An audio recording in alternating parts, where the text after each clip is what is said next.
waktu yang sudah ditentukan oleh panitia. Karena juga kita kurang paham, ini waktunya biasanya diberi isyarat seperti apa, wallahu alam. Nanti takut-takutnya saya tidak ngelihat ke pertanda isyarat tersebut. Baik, kita lanjutkan. Pada bahasan kita kemarin alhamdulillah kita sudah membahas tentang muqaddimah yang disampaikan oleh Syekh Ali As-Sabuni di dalam kitab beliau, ya, Rawa'il Bayan, tafsir Ayatul Ahkam, tafsir Ayatul Ahkam minal Quran. Alhamdulillah sudah kita bahas tentang muqaddimah, alasan beliau mengarang kitab tersebut, merangkum maksud kami, merangkum kitab tersebut karena itu berupa rangkuman juga sebagaimana pengakuan atau sebagaimana disampaikan sendiri oleh pengarang kitab tersebut oleh Syekh Muhammad Ali As-Sabuni, di mana beliau waktu itu di dalam muqaddimah tersebut menyampaikan bahwa beliau itu diumpamakan nyaris sama seperti orang yang melihat permata yang berserakan. Jadi melihat pendapat para ulama fikih, para ulama tafsir, para ulama hadis, dan para ulama bahasa. Beliau melihat itu kok sepertinya. Dalam khidmahnya beliau untuk memahami dan memahamkan pada kita terkait beberapa ayat yang ada di dalam Al-Quran, beberapa ayat yang ada di dalam Al-Quran, beliau menemukan permata-permata tersebut berserakan. Bahasa beliau begitu. Maksud dari berserakan bukan berarti buang-buang, tidak. Tapi ada di kitab ini, di kitab itu, di kitab ini, dan lain sebagainya. Ada banyak kitab yang membahas tentang ayat atau surat yang ingin beliau pahami dan beliau pahamkan pada kita. Akhirnya beliau apa? Yang beliau lakukan? Beliau kumpulkan semua permata tersebut. Beliau jadikan satu tempat. Dan beliau kemudian sodorkan kepada kita berupa kitab yang insya Allah mudah untuk kita pahami dan mudah untuk kita pelajari. Tanpa perlu membuka kitab-kitab yang besar-besar itu. Kitab-kitab yang besar-besar, kitab-kitab yang lengkap-lengkap, memang tetap dianjurkan untuk membuka kitab-kitab tersebut agar apa? Pengetahuan kita jauh lebih mapan atau bisa dikatakan jauh lebih luas. Tapi ini Syekh Ali As-Sabuni dengan usaha beliau mengumpulkan dan merangkumkan pada kita agar lebih mudah bagi kita untuk memahami setidaknya garis besar dari ilmu yang bisa kita dapatkan dari ayat yang dimaksud oleh Syekh Ali As-Sabuni. Taib ikhwani ikhwati hafizakumullah, kita masuk pada bahasan kita yang pertama yaitu suratul Fatihah. Namun ada langkah lebih baiknya kalau kita sebelum kita membahas pada tafsir dari surat Al-Fatihah itu sendiri, ada beberapa bahasan yang disodorkan oleh Syekh Ali As-Sabuni di dalam kitabnya terkait bisa dibilang pembukaan tentang surat Al-Fatihah. Ada beberapa hal yang dibahas kemudian oleh Syekh Ali As-Sabuni. Baik, kita masuk pada bahasan yang pertama, suratul Fatihah. Hadhihi surah al-karimah laha iddatu asma. Istahara minha ma yali. Ya, surat Al-Karimah ini, surat yang mulia ini, surat Al-Fatihah ini yang mulia memiliki beberapa nama. Laha iddatu asma, memiliki beberapa nama. Istahara minha ma yali. Ya. Yang masyhur adalah sebagai berikut. Yang pertama, dikenal dengan surat Al-Fatihah. Dikenal dengan istilah surat Al-Fatihah. Itu yang pertama. Kenapa kok disebut dengan Al-Fatihah? Liftitahil kitab Al-Aziz biha. Dikarenakan dibukanya Al-Quran dengan surat ini. Makanya dikenal dengan istilah surat Al-Fatihah. Tapi apakah semua surat kemudian berkaitan juga dengan ini saat onda? Ya, tidak. Terus kemudian kita mau membahas surat berikutnya, Al-Baqarah. Kenapa dinamakan Al-Baqarah? Karena di dalam Al-Quran ya terdapat sapi gitu. Ya enggak. Bukan seperti itu. Terus bagaimana cara kita memahaminya? Kita kembali lagi pada penjelasan para ulama nantinya. Baik, kita membahas tentang Al-Fatihah dulu. Yang pertama disebut dengan istilah Al-Fatihah dikarenakan liftitahil kitabil aziz biha. Dibukanya kitab Al-Quran itu dengan surat ini. Haitsu innaha awwalul Quran fit tartib al-ma'hud la fin nuzul. Ya. Ya, meskipun sesungguhnya surat Al-Fatihah ini, awal di dalam Al-Quran itu di dalam tartibnya, di dalam urutannya, bukan di dalam nuzulnya, di dalam turunnya. Antum masih ingat yang pertama kali ayat yang turun? dari semua ayat Al-Qur'an itu surat apa? Al-Alaq. Ayat 1 sampai 5. Seharusnya itu zat yang ada di depan. Kenapa kok bukan surat Al-Alaq ayat 1 sampai 5 yang ditulis di depan? Wah, berarti ini nggak pas ini. Harusnya sesuai dong dengan waktu turunnya. Makanya waktu kita belajar di Rusaifa itu, kita bertemu dengan beberapa guru kita, sempat kita tanyakan, kenapa ya Ustaz? Kenapa surat Al-Fatihah itu harus di depan? Kenapa tidak surat Al-Alaq yang ada di depan? Nah, di situ kita mendapatkan jawaban apa? Ada dua jawaban. Yang pertama, peletakan penertiban surat-surat yang ada di dalam Al-Qur'an, surat-surat ya. Penertiban surat-surat yang ada di dalam Al-Qur'an itu ada dua pendapat. Yang pertama, dikatakan bahwa hal tersebut tauqifi. Tauqifi ini berarti apa? Allah dan Rasulnya yang menentukan. Atau dalam artian gampangannya apa? Rasul yang menentukannya. Jadi Rasul yang menunjukkan pada kita bahwa surat Al-Fatihah itu ada di depan, bukan surat Al-Alaq. Itu jawaban pertama. Jadi mau nggak mau gimana? Ya sudah, Sayyidina Utsman Sayyidina Abu Bakar, Sayyidina Umar, dan Sayyidina Utsman yang waktu itu mengumpulkan Al-Quran, dimulai dari Sayyidina Abu Bakar itu, beliau-beliau ini mengumpulkannya sesuai dengan petunjuk dari Rasul. Berarti Al-Fatihah itu merupakan surat pertama yang sudah ditunjuk oleh Rasul, ditentukan oleh Rasul. Ini yang istilahnya tauqifi. Itu pendapat dari beberapa ulama menyatakan seperti itu. Tapi ada kemudian yang berpendapat apa? Peletakan surat-surat Al-Quran ini nggak tauqifi, tapi apa? Ijtihadi. Ijtihadnya siapa? Ijtihadnya Sayyidina Utsman. Bisa ditentukan dari hal tersebut, didapat dari mana? Kok para ulama ini bisa berpendapat begitu? Dikarenakan ternyata ada beberapa sahabat yang memiliki mushaf sendiri sebelum kemudian diresmikan oleh Sayyidina Utsman, memiliki mushaf sendiri yang dimana urutannya tidak sama dengan Rasm Utsmani, tidak sama dengan mushaf yang yang disusun oleh Sayyidina Utsman bin Affan.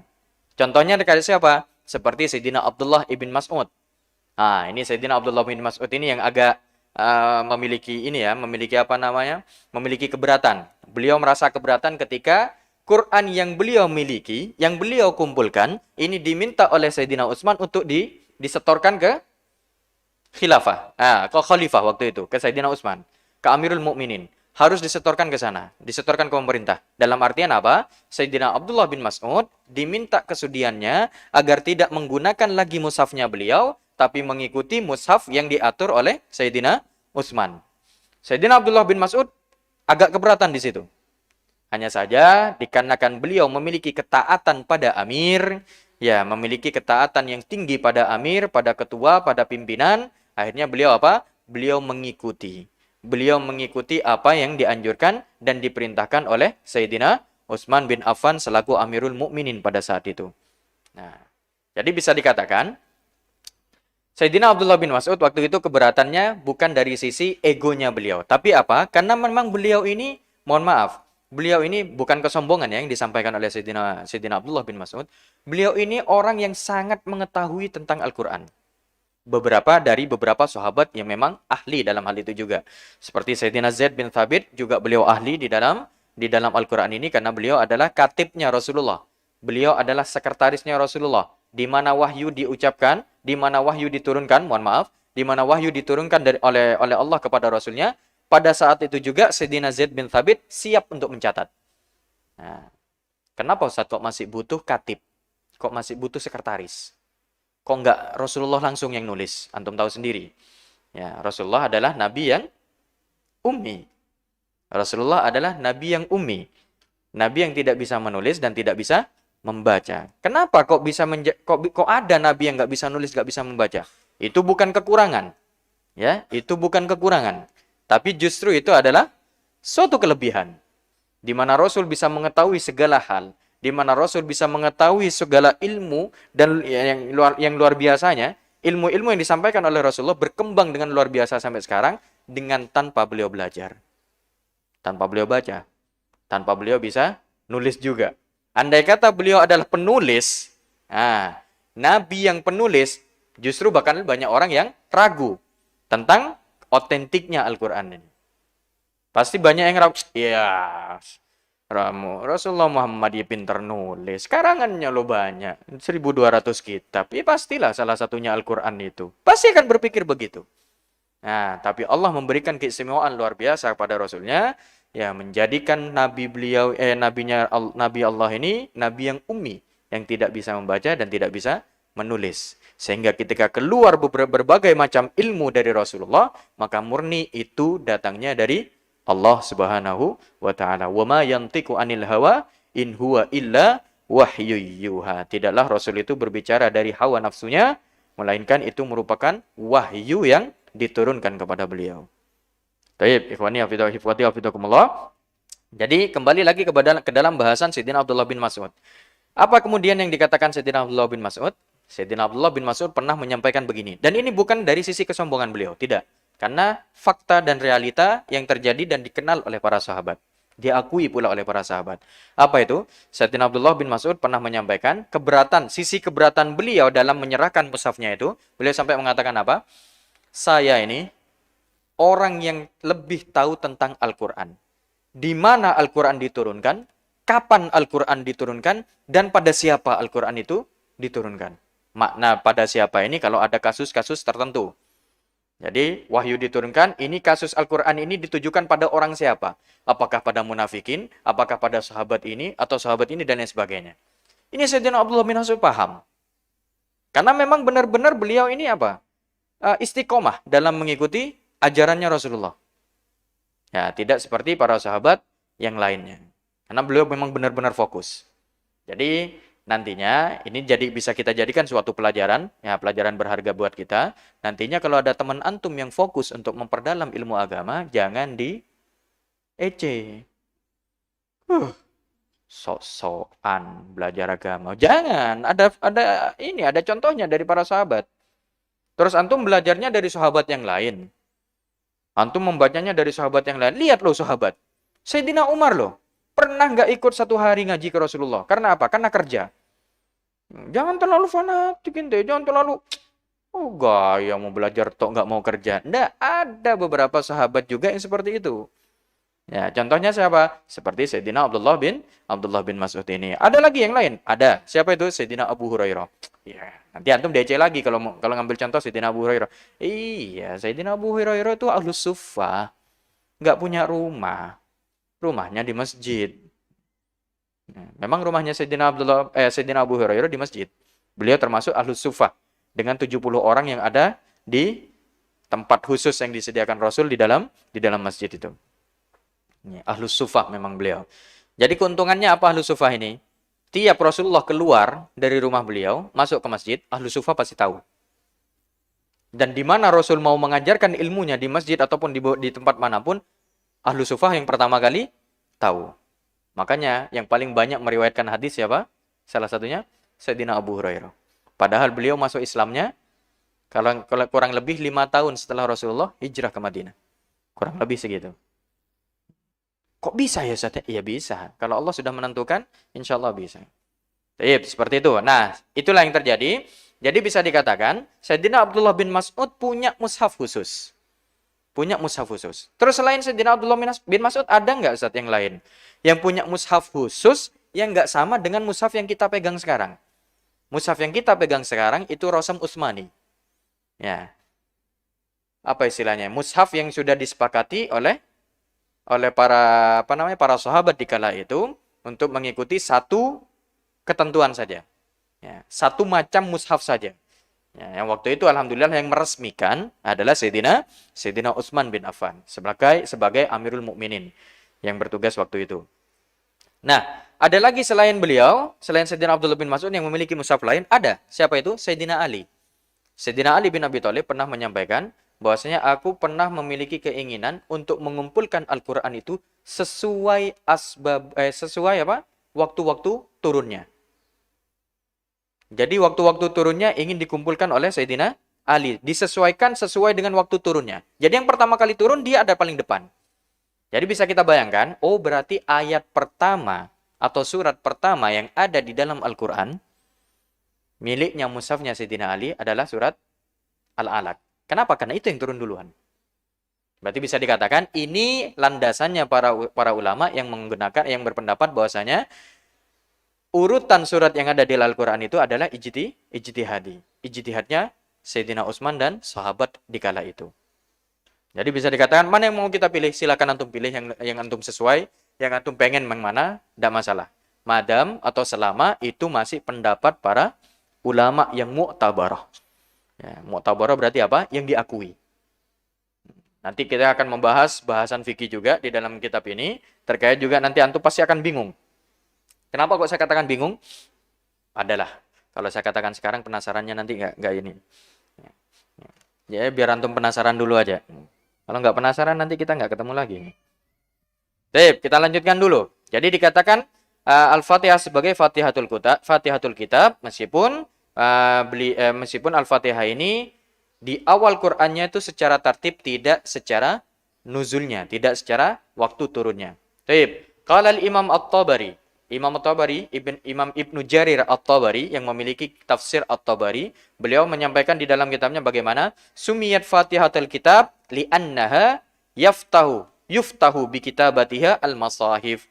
Dikarenakan surat Al-Fatihah ini dibukanya dengan dibukanya Al-Quran ini, dibukanya masahif atau mushaf Al-Quran ini bi kitabatiha dengan penulisan surat Al-Fatihah ini. Jadi dalam artian dibukanya Al-Quran dikarenakan dimulai dengan surat Al-Fatihah. Itulah kenapa kok kemudian dinamakan Fatihatul Kitab. Wa yuqra'u biha fis shalawat, dan dibaca juga di salat-salat. Ada tambahan yang mungkin tidak kita tuliskan di situ. Ya, ada satu pendapat dari Al-Hafidh.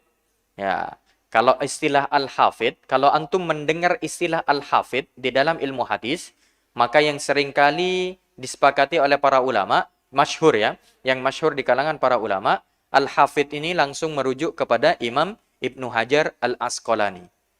Jadi kalau antum sewaktu-waktu seumpama ya dengar qala Al-Hafidh, ya, saya mendapatkan pendapat dari Al-Hafidh. Nah, maka antum harus paham, oh yang dimaksud Al-Hafidh ini adalah Imam Ibnu Hajar Al-Asqalani.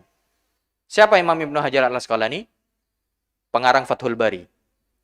Ya, yang mensyarahi hadis yang berada di Sahih Al-Bukhari. Nih, Imam Ibnu Hajar Al-Asqalani mendapat julukan Al-Hafidh dan itu diakui oleh para ulama. Nih, diakui oleh ulama. Manahu Al-Hafidh ini banyak. Ya. Ulama yang mendapat gelar Al-Hafidh ini banyak. Salah satu contohnya siapa? Al-Hafidh Iraqi. Itu dikenal juga. Kalau tidak salah Imam Suyuti juga mendapat gelar Al-Hafidh. Al-Hafidh Jalaluddin As-Suyuti. Cuma yang masyhur di kalangan para ulama memang yang dijuluki Al-Hafidh ini, kalau dia langsung mendapatkan berbunyi qala Al-Hafidh, berkata Al-Hafidh, maka langsung merujuk kepada Imam siapa? Ibnu Hajar Al-Asqalani. Baik. Kita lanjutkan. Wa yuqalu laha Fatihatul Kitab li'annaha yuftatahu biha fil masahif wa fatuktabu qabla al-jami'. Dikatakan Fatihatul Kitab dikarenakan dibukanya Al-Quran dengan surat ini, itu yang pertama, dan dituliskannya surat Al-Fatihah ini sebelum surat-surat yang lain. Jadi itu yang pertama, kenapa kok dikatakan Al-Fatihah. Nama surat Al-Fatihah, kenapa dinamakan Al-Fatihah, dikarenakan itu beberapa alasannya. Tip. Masuk ke yang kedua. Nama yang kedua dari surat Al-Fatihah adalah Ummul Kitab. Kenapa dinamakan Ummul Kitab? Lishtimaliha alal maqasid al-asasiyah lil kitabil aziz. Dikarenakan cakupannya Al-Fatihah ini, ruang lingkupnya Al-Fatihah ini mencakup atas maksud-maksud pokok yang ada di dalam Al-Qur'anul Karim. Maksudnya apa? Secara gampangnya kalau mau kita pahami, isinya Al-Fatihah itu sudah mewakili semua isi yang ada di dalam Al-Quran. Isinya Al-Fatihah yang hanya 7 ayat itu, itu sudah cakupannya sudah apa? Ya, melingkupi semua isi yang ada di dalam Al-Quran. Apa saja kok bisa melingkupi semua isi Al-Quran ini? Apa saja isinya, Ustaz? Nah, kita bahas. Ini yang ditulis oleh Syekh Ali As-Sabuni. Apa saja? Yang pertama itu as-sana 'alallah. Adanya pujian pada Allah. Isi Al-Qur'an itu banyak di dalamnya isinya juga pujian terhadap Allah. Di Fatihah diwakilkan pada ayat berapa? Pada ayat berapa? Pada ayat kedua apa ayat pertama? Ayat kedua apa ayat pertama? Pertama, menurut dia pertama, menurut antum yang keberapa? Jangan tergantung, kalau tergantung nanti nggak bisa dibaca. Ayat pertama apa ayat kedua? Ayat kedua apa pertama? Oke, ini pendapat ayat pertama yang itu ayat kedua. Mana yang benar? Sama-sama benar. Nanti kita bahas. Oke, yang pertama as-sana 'alallah. Diwakilkan pada ayat alhamdulillahi. Itu as-sana. Adanya pujian pada Allah. Ayat-ayat yang lain di dalam Al-Quran banyak juga isinya pujian pada Allah. Yang kedua, ada isbatur rububiyah. Isbatur rububiyah. Pembuktian akan ketuhanan Allah. Ya, diwakilkan pada ayat yang mana? Sama di ayat kedua juga. Pada kalimat apa? Rabbil alamin. Alhamdulillahi Rabbil alamin. Tuhan semesta alam. Jadi ada isbat, penetapan. Penetapan dari kita bahwasanya bahwasanya Allah adalah Tuhan semesta alam. Ada rububiyah yang kita tetapkan di sisi itu. Taib. Itu yang kedua. Terus yang ketiga ada ta'abbud bi amrillahi wa nahyi. At-ta'abbudu bi amrillahi wa nahyihi. Adanya peribadatan, ya, peribadatan atau persembahan, ya. Cara kita menyembah bi amrillah, peribadatan bi amrillah dengan mengikuti perintah Allah dan menghindari larangan-larangan Allah. Pada pada ayat berapa? Ini diwakili iyyaka na'budu wa iyyaka nasta'in. Jadi di situ kalau kita mengambil mafhum ayat tersebut atau kebalikan dari ayat tersebut, berarti kita memaknai apa? Iyyaka na'budu. Ya, iyyaka na'budu kita artikan gimana? Kita hanya kepadamu lah kami menyembah. Berarti mafhumnya kebalikan dari itu apa? Apa? Maka pada selainmu aku tidak menyembah. Mafhumnya seperti itu. Iyyaka na'budu. Hanya kepadamu kami menyembah. Maka pada selainmu kami tidak menyembah. Maknanya seperti itu. Ini istilahnya mafhum kalau di dalam usul. Taib. Iyyaka na'budu wa iyyaka nasta'in. Talabul hidayah, terus yang keempat, talabul hidayah was sabat 'alal iman. Permohonan kita akan hidayah dari Allah dan kemantapan kita akan iman. Kemantapan kita, permohonan agar kita mendapatkan kemantapan dalam iman. As-sabat 'alal iman. Ini diwakili di ayat berapa? Di ayat yang mana? Ihdinas siratal mustaqim. Di ayat yang lain, di surat yang lain juga terdapat seperti ini. Nah, jadi yang kita bahas dari isi ayat Al-Qur'an, ayat Al-Fatihah ini juga terdapat di surat-surat yang lain. Baik, kita lanjutkan. Ada juga al-akhbar an qasasil umam as-sabiqin. Ya, berita-berita atau kabar-kabar, ya. Kabar ini bisa diartikan apa? Suatu berita yang benar, ya. An qasasil umam as-sabiqin. Terkait kisah-kisah umat-umat yang terdahulu. Ini diwakili di ayat berapa di Al-Fatihah? Siratal ladzina an'amta 'alaihim ghairil maghdubi 'alaihim waladdallin. Ini mengisahkan tentang umat sebelumnya. Kok bisa, Tad? Iya, siratal ladzina. Jalan orang-orang. Ya, jalan orang-orang yang an'amta 'alaihim, yang engkau berikan nikmat kepada mereka. Nah, di sini pasti muncul pertanyaan di diri kita. Oh, orang-orang yang pernah dikasih nikmat sama Allah ini yang mana ya? Berarti ada kisah orang-orang terdahulu yang pernah diberikan nikmat oleh Allah. Ghairil maghdub, bukan orang-orang yang engkau murkai. Bukan orang-orang yang dimurkai oleh Allah. Berarti ada umat dulu yang sudah pernah dimurkai oleh Allah. Waladdallin. Dan juga, tidak juga umat-umat yang sesat. Seperti itu. Bisa dipahami? Nah, untuk itulah, ya kasarannya apa ya? Surat Al-Fatihah ini bisa kita katakan judulnya. Judul dari seluruh bahasan-bahasan yang akan ada di dalam Al-Quran. Seperti itu Al-Fatihah ini. Makanya dikatakan apa?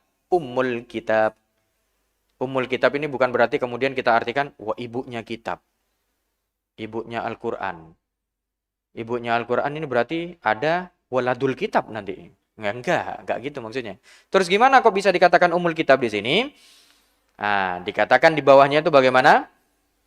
Fahiyakal ummi bin nisbati li baqiyatis suwar al-karimah wal arab tusammi kulla amrin jami'in umman. Nih, fahiyakal maka Al-Fatihah ini seperti ibu, seperti seorang ibu bin nisbah jika dinisbatkan li baqiyatis suwar al-karimah untuk sisa surat-surat bukan sisa, untuk surat-surat ya surat-surat dari Al-Qur'an setelahnya. Wal Arab dan orang Arab menamakan segala sesuatu yang jami, yang singkat dan padat ini dengan istilah apa? Ibu. Makanya antum kalau ngarang kitab, nih ya, antum ngerangkum kitab, semua pendapat, anggaplah antum mau ngarang kitab apa? Tafsir sama niru Syekh Al-Sobuni. Nah, Syekh Al-Sobuni juga punya Safwatut Tafasir. Nah, beliau mau ngarang tafsir, antum mau ngarang tafsir, terus antum tahu, oh kitab tafsir ini ternyata ada, jumlah totalnya ada 75 kitab seumpama. Ada 75 kitab, mau saya rangkum. Semua mau saya rangkum. Jadi yang sama, redaksinya yang sama antara kitab ini dengan kitab ini saya satukan. Kalau ada tambahan keilmuan yang ini, oh saya pahami dulu 75 ini, oh ternyata sama, persis. Pek, baru antum bikin. Ternyata apa? Dari 75 kitab itu, yang antum tulis di kerangkuman, hanya 3 baris saja. Anggaplah membahas satu ayat. Contoh, ayat tentang apa? Alhamdulillahirabbil alamin. Seumpama, di kitab ini 25 paragraf, di kitab ini 2 paragraf, di kitab ini 5 paragraf. Antum nulis hanya 3 baris saja. Tapi ketika orang baca, langsung paham. Ini juga saya pernah baca ini. Saya juga pernah pahami ini di kitab ini, di kitab ini, di kitab ini, di kitab ini. Hanya dengan membaca kitabnya antum. Yang antum rangkum. Nah, kitab antum ini yang dikatakan dengan Kenapa? Mewakili semua kitab yang ada. Paham maksudnya? Itulah kenapa kok Al-Fatihah dijuluki dengan Ummul Kitab. Karena isi Al-Quran semuanya terangkum di dalam surat Al-Fatihah. Malum? Baik, kita lanjut. Ada beberapa bahasan juga yang pernah disampaikan oleh Imam An-Nawawi. Enggak saya tulis di situ, tapi enggak apa-apa sebagai bahan tambahan. Qala al-Imam An-Nawawi, Ummul Quran Ismul Fatihah. Ya, Ummul Quran Ismul Fatihah. Jadi Ummul Quran itu nama dari surat Al-Fatihah. Wasumiyat Ummul Quran, dan dinamakan Al-Fatihah ini wasumiyat Ummul Quran, dinamakan dengan Ummul Quran li'annaha Fatihatuhu. Dikarenakan Al-Fatihah ini, surat Al-Fatihah, pembuka dari Al-Quran itu sendiri. Kama sumiyat Makkah Ummal Qura li'annaha asluha. Sama seperti kota Makkah dijuluki dengan nama Ummul Qura. Pernah dengar? Makkah itu julukan Makkah itu adalah Ummul Qura. Sebutan Makkah itu adalah Ummul Qura. Jadi kalau antum dengar ada universitas yang namanya Ummul Qura, maknanya itu Universitas Makkah. Paham? Jami'ah Ummul Qura itu adalah Jami'ah Makkah. Kenapa kok mendapatkan julukan Ummul Qura Makkah, Ustaz? Dikarenakan Al-Qura itu makna Qura apa? Qura apa? Qura. Pakai qaf. Qura, bukan Quran. Ummul Qura, apa Qura? Bacaan, bukan. Qura itu jamak dari qaryah. Qaryah apa? Desa. Jangan diartikan Korea ya. Ummul Qura itu jamak dari Korea. Berarti Korea dulu nyampe ke Mekah juga? Bukan. Ya. Korea di sini adalah desa. Berarti Ummul Qura di sini apa? Ibunya atau induknya desa-desa. Induknya desa-desa maksudnya apa, Ustaz? Dikarenakan Mekah itu adalah asal dari desa-desa yang ada di sekitar Mekah. Paham? Paham maksudnya? Siapa yang pertama kali menemukan Mekah itu?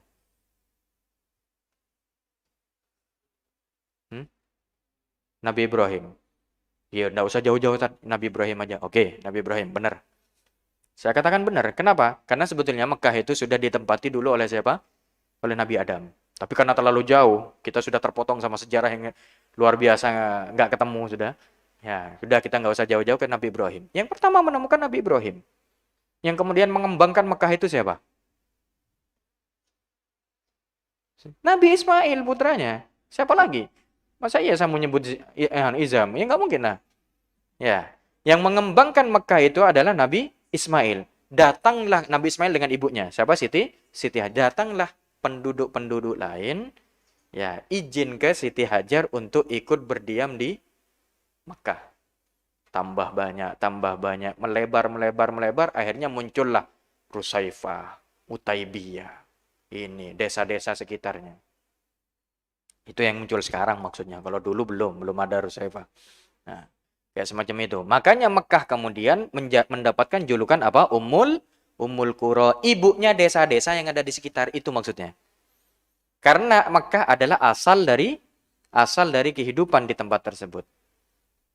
Mekah itu adalah asal dari desa-desa yang ada itu. Bisa dipahami di sini? Itu salah satu contoh yang kemudian disampaikan oleh Imam An-Nawawi. Ini dikutip oleh Imam Tirmidzi. Dikutip oleh Imam Mubarakfuri di dalam kitab beliau Tuhfatul Ahwadhi, syarahnya Sunan Tirmidzi. Baik, kita lanjutkan. Nama ketiga dari surat Al-Fatihah adalah As-Sab'ul Mathani. Saba. Apa makna dari Saba? Saba itu 7. Al-Mathani maknanya apa? Ada beberapa makna, cuma yang bisa kita pahami di sini yang paling mudah ada Al-Mathani adalah yang diulang-ulang. Makna dari As-Sab'ul Mathani ini berarti apa? 7 ayat yang diulang-ulang. Maksudnya diulang-ulang gimana, Ustaz? Karena 7 ayat ini selalu diulang oleh kita sebagai kaum muslimin di waktu sholat. Berapa kali kita mengulang surat Al-Fatihah? Gak usah dihitung. Kalau antum hitung berarti antum hitung juga. Saya tahajud 6 rakaat tadi malam. Masih ada gitunya juga. Saya sholat duha 8 rakaat. Paling Ustaz tidur tadi itu nggak sholat duha. Jangan. Daripada kita ngitung-ngitung amal, lebih baik kita ngitung-ngitung dosa. Antum sudah dosa berapa kali sekarang? Izam nggak usah ngitung. Nggak usah.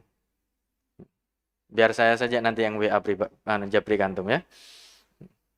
Baik. As-Sab'ul Mathani seperti itu. Li'annaha sab'u ayatin tusanna fil Qur'an fis shalah. Tusanna fis shalah ay tukarraru au tu'adu.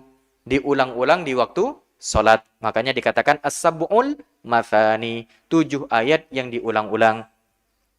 Waqad ruwiya an jam'in minas sahabah annahum fassaru qaulahu ta'ala wa laqad atainaka sab'an minal mathani di surat Al-Hijr ayat 87. Diriwayatkan dari jamaah sahabat, dari jamaah kumpulan para sahabat, annahum bahwasanya para sahabat ini fassaru menafsirkan firman Allah Subhanahu wa taala di dalam ayatnya yang berbunyi bagaimana? Walaqad atainaka sab'an minal mathani, dan telah kami berikan kepadamu wahai Rasulullah Muhammad sab'an minal mathani, 7 ayat yang kami ulang-ulang. Bi annal murad bis sab'il mathani, bahwasanya para sahabat ini menafsiri bagaimana maksud dari sab'ul mathani adalah surat Al-Fatihah. Kenapa? Li'annaha sab'u ayatin bi ijma'il qurra wal ulama. Nah, makna dari sab'ul mathani di sini, makna dari sab'ul mathani di ayat Al-Qur'an itu oleh para sahabat ditafsiri maksudnya adalah 7 ayat Al-Qur'an yang berada di dalam surat Al-Fatihah. Al-Fatihah apakah 7 ayat? Ya, ijma' para ahli qiraah dan para ulama. Ijma' ya. Kita berbicara ijma' ulama di sini. Berarti salah satu apa? Apa namanya? Salah satu bukan kesepakatan, ya memang kesepakatan, ijma' ulama memang kesepakatan. Salah satu pengambilan dalil kita selain Alkitab, As-Sunnah dan juga Qiyas. Satunya apa yang terakhir? Ijma'. Ini salah satu pengambilan dalil kita, salah satunya adalah ijma' ulama. Ustaz, maksudnya ijma' ulama itu gimana, Ustaz? Kayak semacam ada musyawarah ulama, terus kemudian ini gimana? Kita sepakat ya? Oke, sepakat. Apakah seperti itu? Bukan. Bukan begitu, nggak seperti kita. Kalau kita mungkin, ini gimana? Ada permasalahan yang begini, teman-teman. Ini jadi ini gimana? Ya sudah kita kumpul aja dulu, kita musyawarah. Gimana? Sepakat? Oke, sepakat. Berarti ini namanya apa? Ijma' ulama. Bukan. Bukan begitu maksudnya ijma ulama. Terus gimana maksud ijma ulama, Ustaz? Ijma ulama itu seluruh ulama yang ada di zaman tersebut, ya, yang ada di zaman tersebut, ada yang mengatakan nggak hanya di zaman itu saja. Terus maksud dari ijma ulama itu bagaimana? Setiap ulama ini memiliki pendapat yang sama, nggak beda. Kita ambil contoh saja. Contohnya menyentuh, mohon maaf. Salah satu contohnya ya, yang ini merupakan yang pernah kita dapatkan dari guru kita, yang termasuk salah satu ijma ulama itu apa? Membaca Al-Quran bagi orang yang berhalangan, ini otomatis bagi perempuan, karena bagi laki-laki tidak ada halangan. Ya, bagi perempuan yang berhalangan, membaca Al-Quran dengan niatan baca Al-Quran saja, hukumnya apa? Hukumnya apa? Haram. Niatan baca Quran saja, ketika antum berhalangan, saya pengen baca Quran aja. Meskipun nggak nyentuh loh. Terus banyak. Bismillahirrahmanirrahim. Haram. Dilanjutkan Yasin dan seterusnya. Haram. Tapi kalau dengan niatan zikir, beda lagi. Ya. Baca Quran boleh saat dengan niatan zikir. Oh boleh. Sangat boleh. Atau dengan niatan doa. Boleh. Karena antum bisa ingat, ya antum perlu ingat juga, doa yang antum lafadzkan itu sebagian besarnya berasal dari ayat Al-Qur'an. Kita ambil contoh saja, Rabbighfirli wali walidayya, Rabbirhamhuma kama rabbayani shaghira. Itu ayat Al-Qur'an. Jangan kemudian ketika antum katanya Ustaz enggak boleh. Untuk baca Al-Qur'an bagi orang berhalangan enggak boleh. Berarti ketika saya doa mengambil ayat Qur'an enggak boleh juga. Terus mau pakai doa apa antum? Mengangkat tangan, Rabbi fil ayat Quran. Jangan. Rabbana tulamna, ayat Quran juga. Terus mau pakai doa apa? Doa banyak yang diajarkan langsung menggunakan ayat-ayat, lafaz-lafaz Al-Quran. Ada Ustaz yang dari hadis, oke lah pakai yang hadis saja. Cuma pasti akan ngerasa kurang antum. Bayangkan, orang halangan ini, perempuan halangan ini, paling maksimalnya berapa hari? 15 hari. 15 hari antum menghindari doa dari Al-Quran? Eman lah. Sayang-sayang aja ya.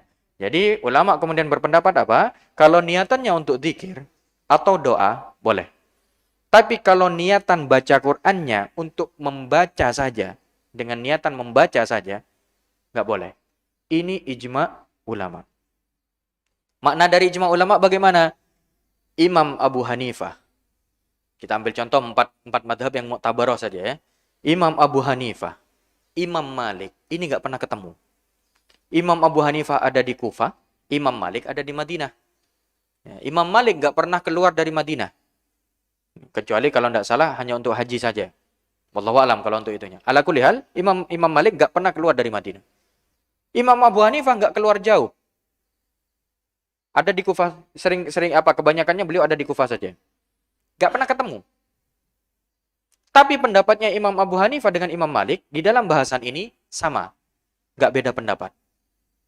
Makanya kalau istilah ijma ulama itu tidak ada istilah yang kemudian kita kenal dengan apa? Fihi khilaf, fihi qaulain, wa fihi salah satu aqwal. Oh itu ada 2 pendapat, ada 3 pendapat, ada perbedaan pendapat di kalangan ulama. Tidak. Ini bukan ijma namanya.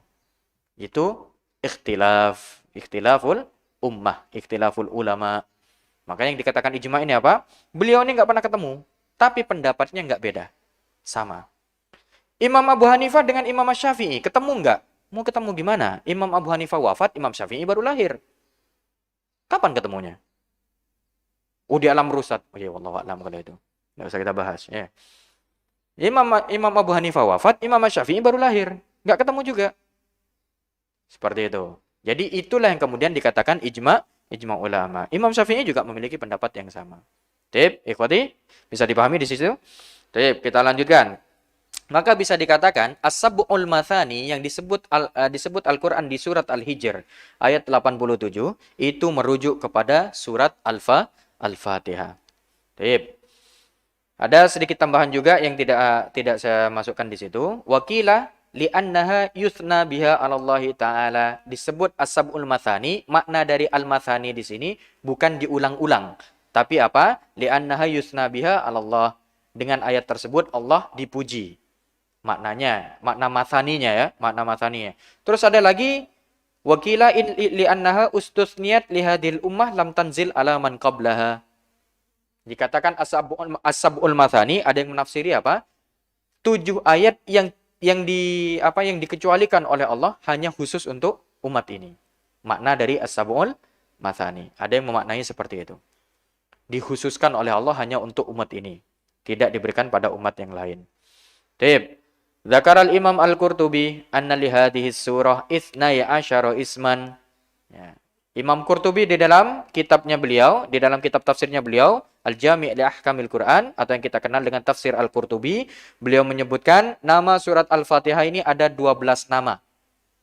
Nama lain dari surat Al-Fatihah ada 12 nama. Beberapa di antaranya ada juga Al-Fatihah beliau sebutkan dengan istilah dengan nama apa? Asy-Syifa. Atau apa? Kesembuhan. Kenapa kok dikatakan kesembuhan? Ada kisahnya. Kisahnya apa? Ada seorang sahabat yang waktu itu dakwah, ya, di masa Rasulullah masih hidup. Sahabat itu dakwah, keluar dari Madinah. Terus ketika nyampe ke suatu tempat, ternyata tempat itu sudah mengenal nama Rasulullah Muhammad SAW. Hanya saja mereka belum sempat datang ke Madinah. Datanglah sahabat tersebut, terus bilang, kebetulan kamu kan datang dari Madinah, kamu datang dari Muhammad. Coba ini, kami minta tolong, ini ada salah seorang warga kita yang sakit. Kami minta tolong untuk disembuhkan. Sahabat tadi langsung datang ke orang yang sakit ini, terus melakukan apa? Dibacakan untuk orang ini surat Al-Fatihah 3 hari. Tiap pagi dan petang. 3 hari. Wallahu a'lam jumlahnya berapa, nggak tahu saya. Ya, kemudian oleh sahabat ini ditiupkan ke air dan ini apa istilahnya itu? Ya, dibasuhkan ke orang yang sakit tersebut. Sembuh. Orang tersebut sembuh. Nah, yang perlu kita tarik pelajaran apa? Itu nggak diajarkan Rasul loh. Inilah yang perlu kita tarik pelajaran. Akhirnya sama warga yang ada di sekitar situ, karena orang tadi lama nggak sembuh, kena ruqyah oleh sahabat tadi menggunakan Fatihah, dia sembuh, sahabat ini mau dikasih unta. Mau dikasih hadiah unta. Apa kata sahabat ini? Enggak, saya nggak bisa nerima. Saya nggak bisa nerima. Kenapa? Karena sahabat ini juga takut. Saya mengerjakan ini tanpa persetujuan Rasulullah. Saya mengerjakan ini tanpa persetujuan Rasulullah. Saya mau nanya dulu ke Rasulullah, ini boleh apa enggak? Kan ya? Hanya beliau pulang ke Madinah. Nyampe ke Madinah, beliau cerita ke Rasulullah. Apa bahasa Rasulullah? Sudah ambil. Kenapa kok dibolehkan ambil oleh Rasulullah? Karena engkau melaksanakan ruqyah bil haq. Engkau melaksanakan ruqyah dengan suatu hal yang benar. Bukan ruqyah yang salah. Bukan ruqyah batilah, tapi ruqyah hak. Ruqyah yang benar. Kalau andai kata menggunakan ruqyah batilah, kayak contoh, antum bikin doa-doa sendiri sama tiba-tiba karena pasiennya orang Madura, terus antum bilang, asu, warosa wak musuh. Iki yang baik. Orang Madura, tiba-tiba waras tenanan. Nah, ini boleh nggak kita ngambil imbalan? Ruqyahnya nggak beres ini. Ya. Tapi ruqyah yang digunakan oleh sahabat tadi adalah ruqyah yang sehat atau ruqyah yang benar sesuai dengan syariat. Nih, menggunakan ayat apa? Ayat surat Al-Fatihah. Nah, dari sisi itu akhirnya para sahabat mendapatkan dalil juga yang lain. Bahwa surat Al-Fatihah bisa digunakan sebagai ruqyah. Mau nyoba? Fadal. Nanti kalau ada yang kesurupan, enggak usah jauh-jauh. Dapat dalil dari Ustaz Rozi. Pakai Fatihah. Tapi sahabat tadi 3 hari. 3 hari selama pagi dan petang. Entah dibaca berapa kali, wallahu a'lam. Jadi antum nyoba juga. 3 hari belum, seminggu. Seminggu belum, sebulan. Sebulan belum, 3 tahun lah. Antum ruqyah khusus. Ya siapa tahu setelah ruqyah, wah terima kasih semuanya kan setelah sembuh. Antum dikasih apa, Velfire atau mungkin apa gitu kan. Alhamdulillah. Untung-untung kalau enggak mati tapi. Biasanya kalau kasusnya sampai mati itu pasien, nah ini. Ini terakhir, jurus terakhir. Insya Allah gabul. Diterima orang ini. Nah aslinya orang ini sulit untuk masuk ke surga itu sulit. Ya Alhamdulillah dengan ruqyah yang saya berikan, kan? Insya Allah husnul khotimah. Tapi jangan sampai ketahuan guru antum. Kalau ketahuan nanti tempeleng bolak-balik. Baik, ikhwati hafizakumullah, kita lanjutkan.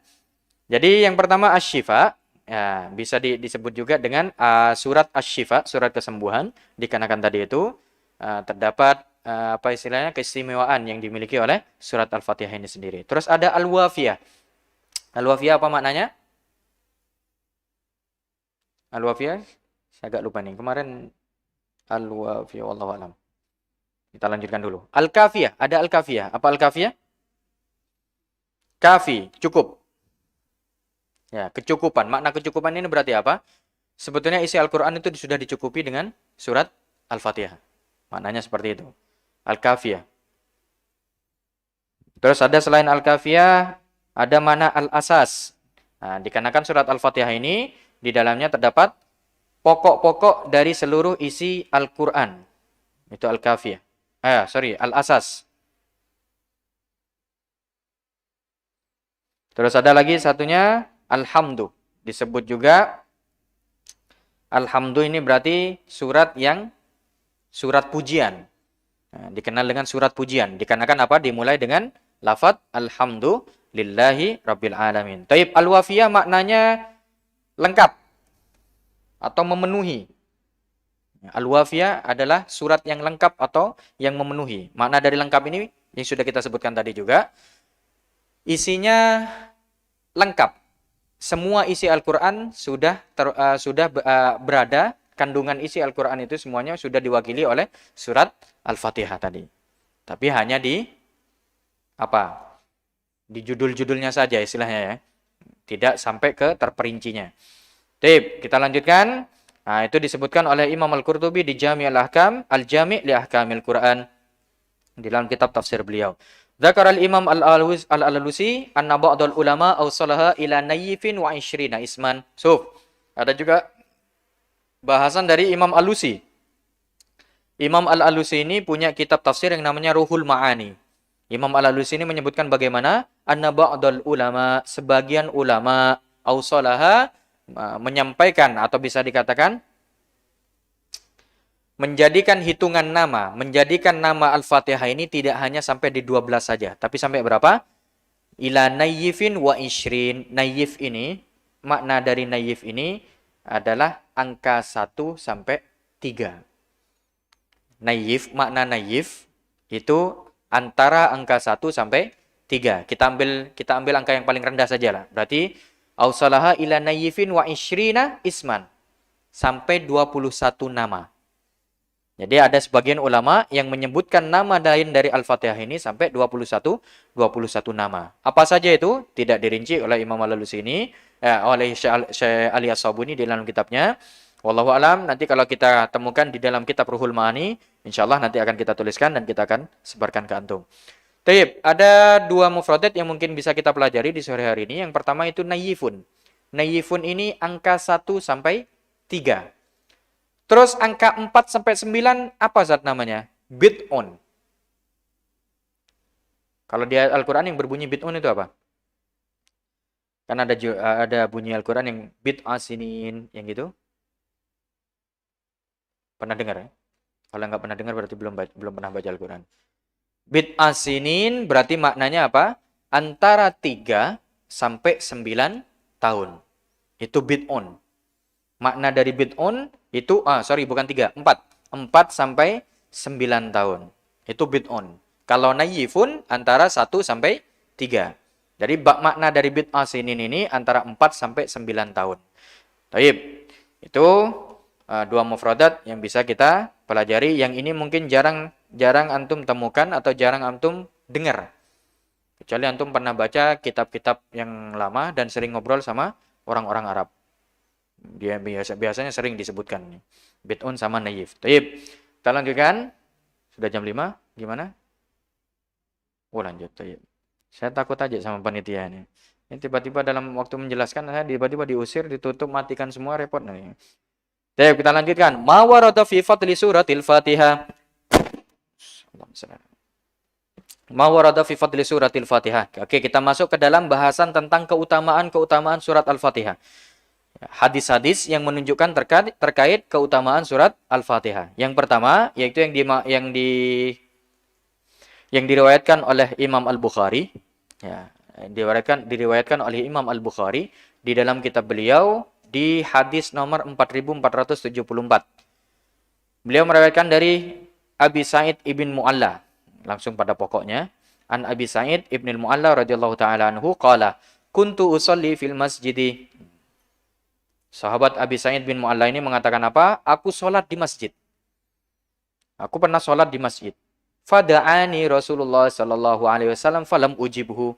Maka Rasulullah sallallahu alaihi wasallam memanggilku dan aku tidak menjawabnya. Karena posisi dia dalam keadaan salat. Baik, kita lanjut. Fakultu, ya Rasulullah, selepas salat, ya Rasulullah, wahai Rasulullah, inni kuntu usolli, tadi saya lagi salat ya Rasul. Apa kemudian jawaban Rasul? Alam yakulillah, tidakkah kamu pernah mendengar bahwasanya Allah Allah berfirman bagaimana?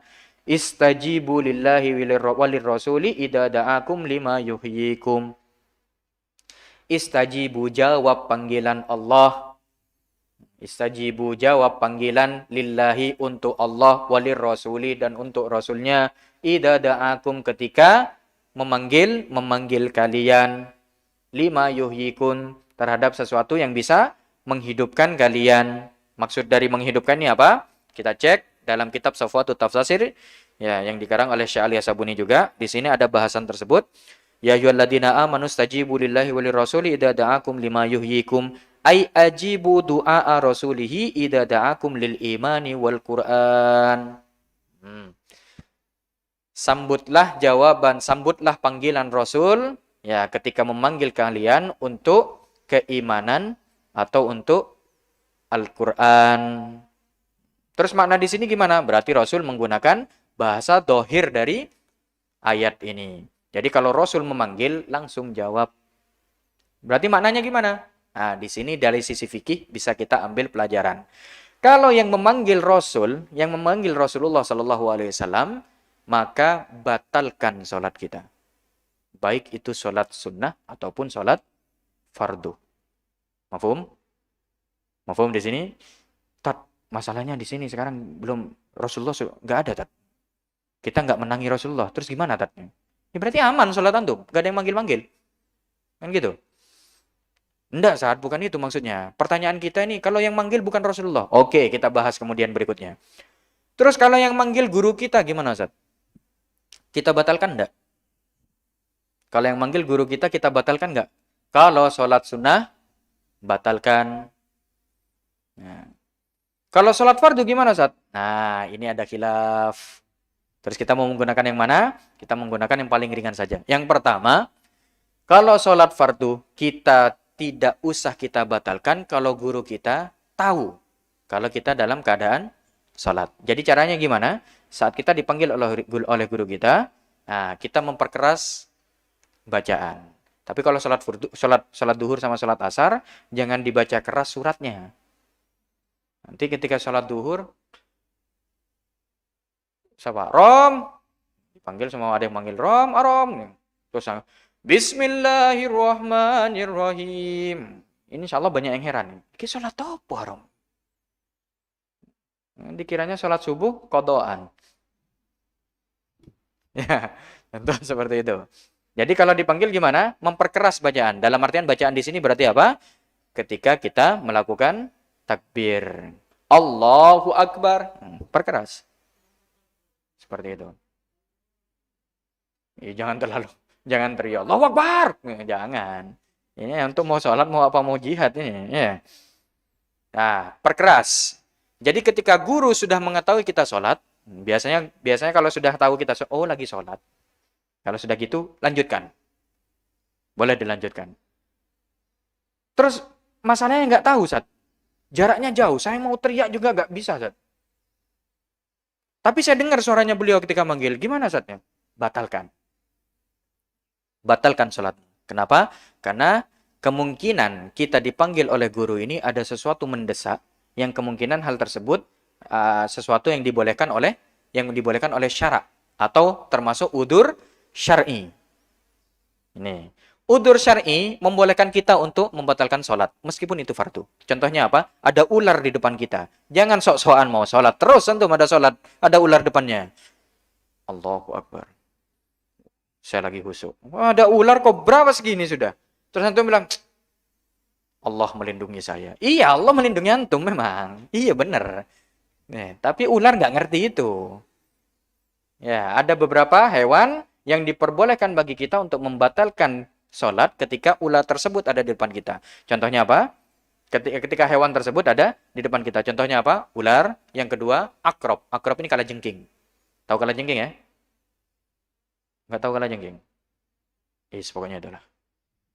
Yang ketiga, lipan. Tahu lipan? Nah, pokoknya yang jenis-jenis hewan-hewan berbahaya boleh kita membatalkan sholat. Saat antum menyebutkan hewan-hewan kecil, Tat. Kalau ada macan depan kita, saya nyebutkan yang kecil, biar yang besar antum paham juga. Nggak perlu diperjelas. Sudah tahu depannya ada macan, sih sok-sokan sholat. Iya, mending kalau antum wali. Ya, seperti yang dilakukan sahabat gimana? Ya, ketika ketemu macan, ana sahibu Rasulillah sallallahu alaihi wasallam. Langsung nunduk macan tadi. Jadi tunggangannya.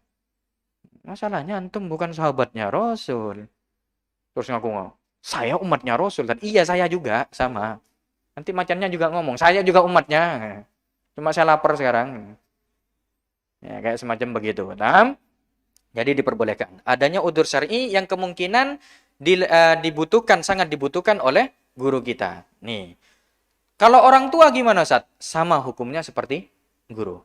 Ya. Jadi boleh kita membatalkan saat itu sholat sunnah, dan boleh kita membatalkan sholat fardu saat memang kebutuhan tersebut mendesak. Guru kita tahu.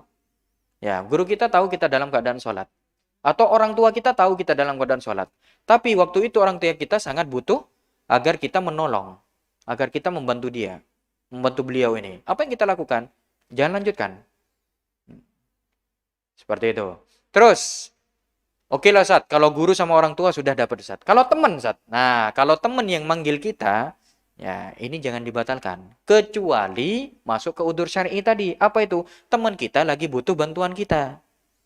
Bantuan yang bagaimana contohnya, Tan? Ya ambil contoh saja. Antum lagi sholat sunnah nih. Atau sholat fardu lah, sama halnya. Antum sholat sunnah atau sholat fardu. Tiba-tiba temennya kesetrum. Megang kesetrum, dia manggil-manggil. Rom! Ya, Rom, saya lagi sholat. Saya lagi sholat. Sampai 4 rakaat selesai insya Allah. Husnul khotimah temannya itu. Insya Allah. Mudah-mudahan saja. Ya, kayak semacam gitu juga. Pernah ada beberapa kejadian. Ada yang sholat jamaah, teman di sampingnya roboh. Brak! Roboh langsung. Waktu itu banyak orang yang ragu untuk nolong. Wah, ini gimana ini? Kita belajar dari ustadz ini untuk sholat fardu nggak boleh dibatalkan. Oh, ngajinya nggak tutup. Pas waktu penjelasan berikutnya dia bolos. Wah, ini kasus. Akhirnya apa? Nggak ada yang nolong. Sampai orang tadi wafat. Dan insya Allah orang tersebut husnul khotimah memang. Tapi kita juga kena kewajiban tadi dan kena kewajiban tadi untuk saling tolong menolong sesama muslim. Meskipun dalam keadaan sholat. Bahasannya apa? Darurah. Urusan udzur syar'i di situ. Boleh antum batalkan.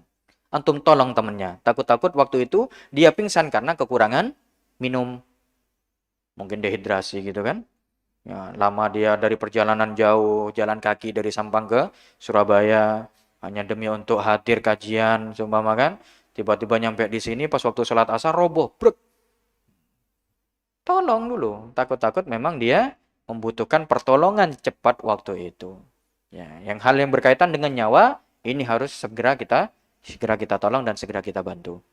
Makanya kenapa kok sampai hal yang haram kadang dibolehkan untuk dikonsumsi oleh orang yang darurat, yang nyaris mati waktu itu juga. Seperti itu.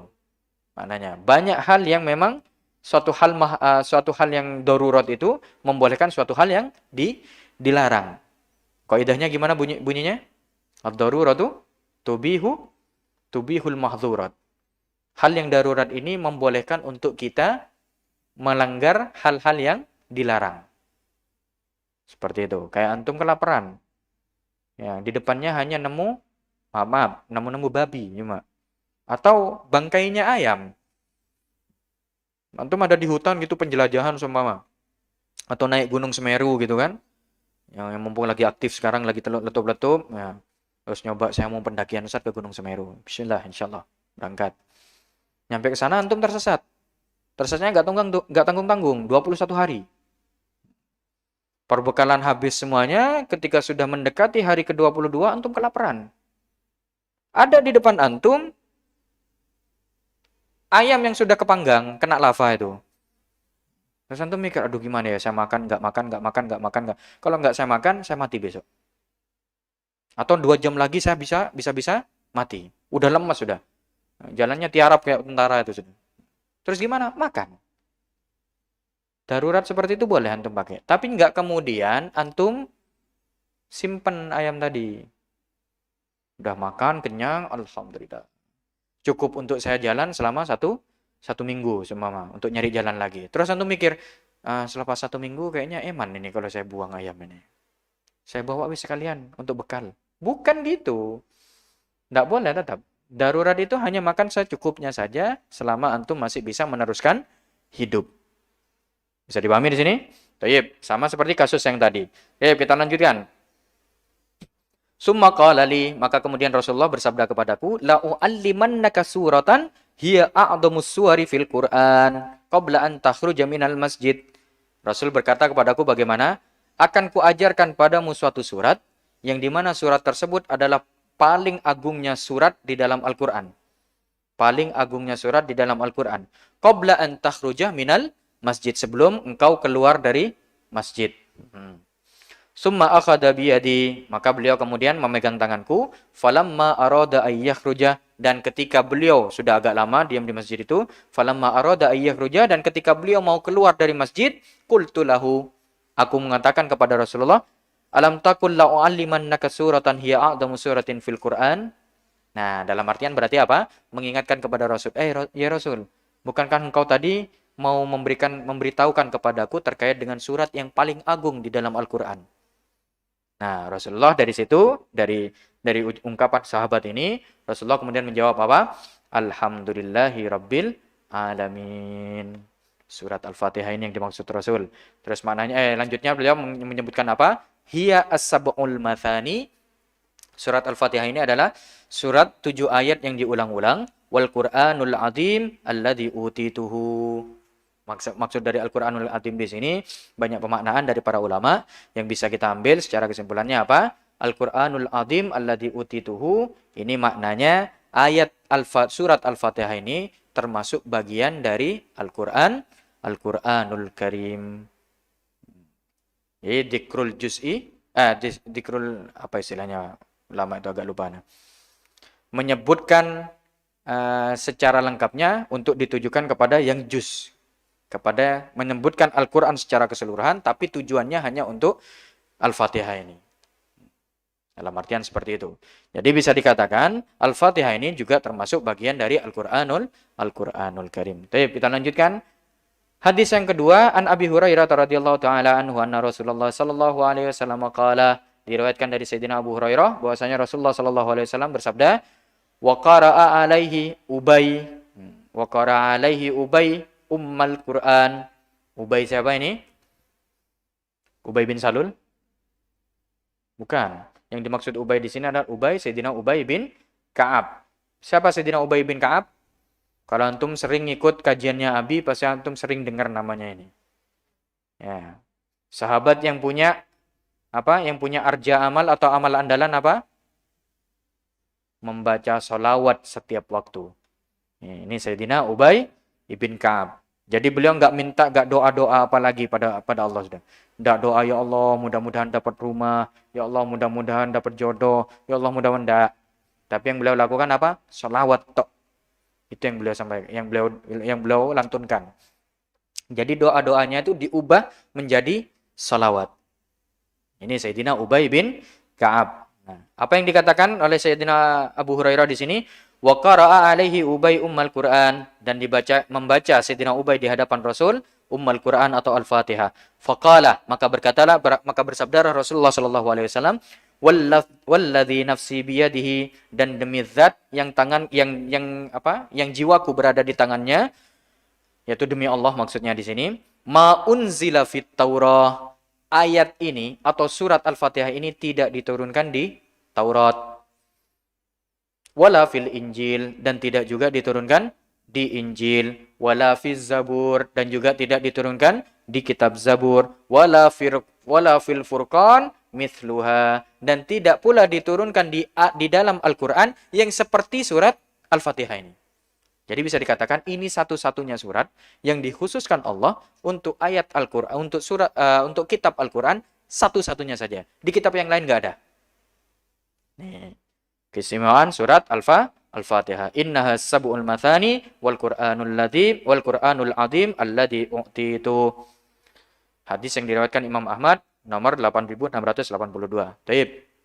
Itu keistimewaan yang kedua dari terkait dengan surat Al-Fatihah. Dan yang ketiga, An Ibni Abbasin radhiyallahu taala annahu qala bainama Jibril qa'idun indan Nabi sallallahu alaihi wasallam sami'a naqidan min fawqihi farafa'a ra'sahu.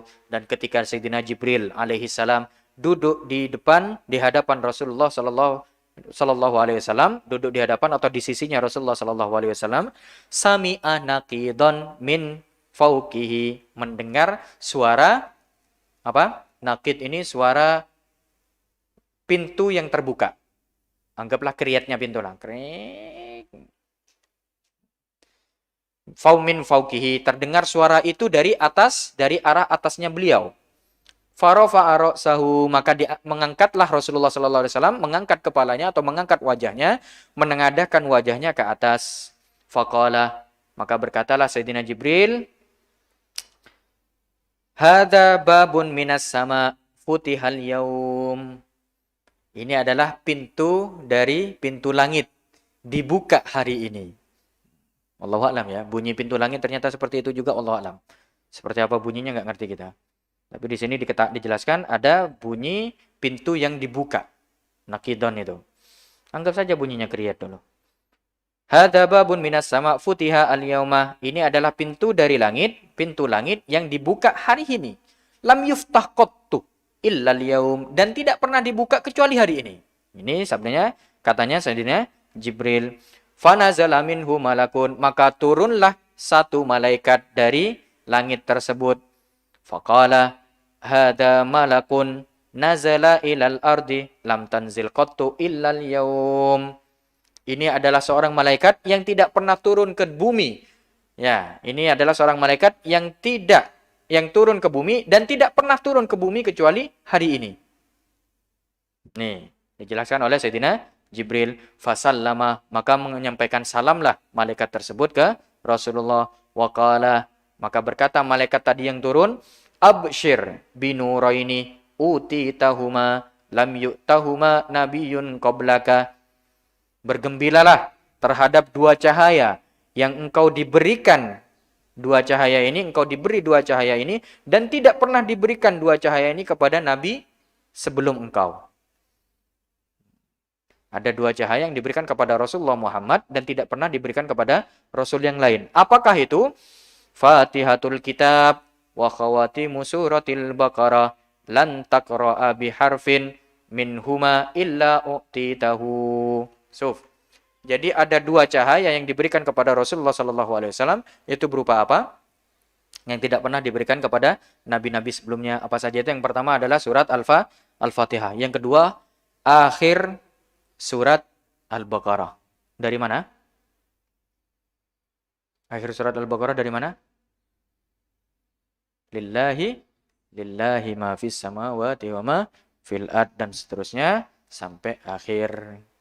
Tuh, ayat itu. Jadi kalau antum mau membaca, mau mempelajari atau mau mengamalkan dua cahaya ini, silakan baca Al-Fatihah dengan akhir surat Al-Baqarah. Taib. Sedikit lagi insyaallah.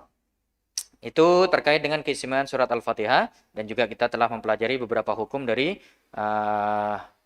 fadilah surat Al-Fatihah ini, termasuk salah satunya tadi apa? Tata cara kita saat sholat, bagaimana tata cara kita menjawab panggilan saat kita sholat. Jadi kalau Nabi dan Rasul yang memanggil kita, Ustaz, terlalu tinggi contohnya, Ustaz. Mana ada Nabi di zaman ini? Loh, gak menutup kemungkinan.